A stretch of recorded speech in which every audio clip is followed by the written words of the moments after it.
supaya para masyarakat. Ini ada 100 paket. Jadi kita misalkan mudah-mudahan dapat bermanfaat untuk masyarakat.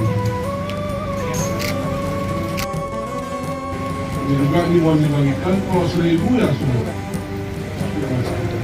Sudah banyak ya.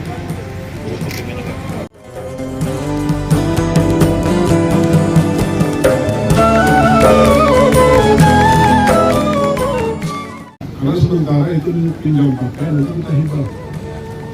Nanti paman sudah punya bos. Menunjukkan paman ya. Untuk beras nanti kami akan kembali. Ada perjanjian nanti pemeliharaannya bagaimana.